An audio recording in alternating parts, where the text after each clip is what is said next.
Karl Marx लिखते थे, उन्होंने लिखा था हिंदू जाति चाहे कितनी समृद्ध क्यों ना हो, पर जो नंदी बैल बंदर हनुमान या इनको पूजती है वो इसी लायक थी कि उसके ऊपर हुकूमत की जाए।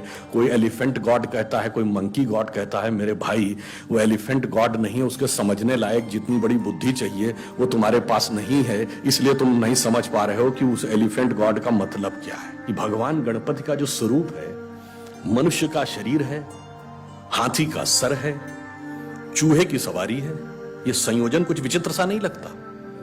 और उसके बाद भी आपने जब भी देखा होगा तो गणपति की सूंड सीधी नहीं है, घूमी हुई सूंड है। और एक ही दांत क्यों है?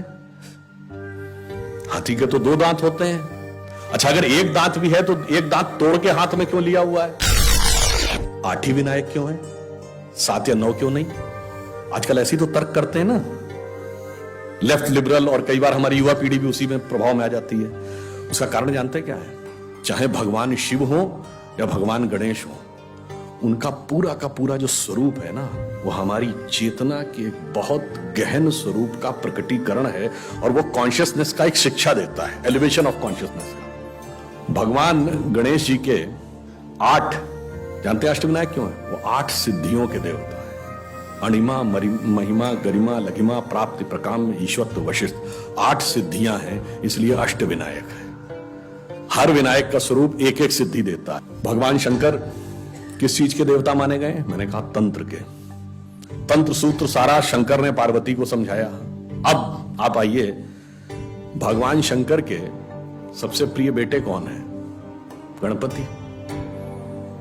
अब आपने कभी सोचा कि भगवान गणपति का जो स्वरूप है, मनुष्य का शरीर है, हाथी का सर है, चूहे की सवारी है, यह संयोजन कुछ विचित्र सा नहीं लगता। और उसके बाद भी आपने जब भी देखा होगा तो गणपति की सूंड सीधी नहीं है, घूमी हुई सूंड है।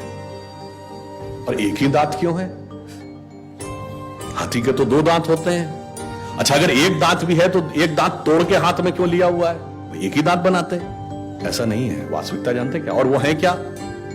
आपके महाराष्ट्र में अष्टविनायक हैं, इसलिए सूंड उनकी नीचे की तरफ नहीं, कर्व है, यानी उस अवस्था का प्रतीक है जब आप डाउनवर्ड से अपवर्ड की तरफ जा रहे हैं। और चूहे की सवारी क्यों है? चूहा हमेशा जमीन के नीचे बिल बनाता है, यानी आपको अपनी चेतना के अंदर जाकर बैठना होगा, तब आपको यह शक्तियां क्रमशः प्राप्त होंगी।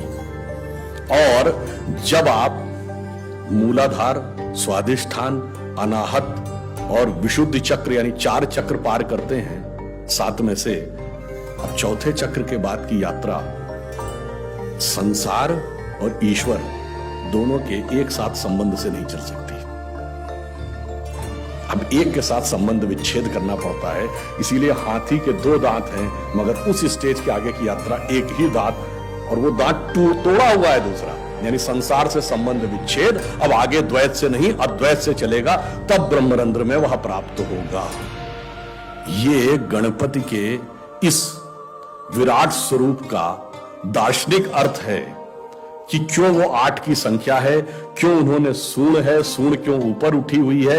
यानी वो दर्शाता है कि अगर हमें अपनी चेतना का विस्तार करना है तो हम किस रूप में कर सकते हैं। भगवान ने वह हमें प्रतीक बताया है। अब बताइए, जब 1854 में न्यूयॉर्क हेराल्ड ट्रिब्यून में कार्ल मार्क्स लिखते थे, उन्होंने लिखा था हिंदू जाति चाहे कितनी समृद्ध क्यों ना हो, पर जो नंदी बैल बंदर हनुमान या इनको पूजती है वो इसी लायक थी कि उसके ऊपर हुकूमत की जाए।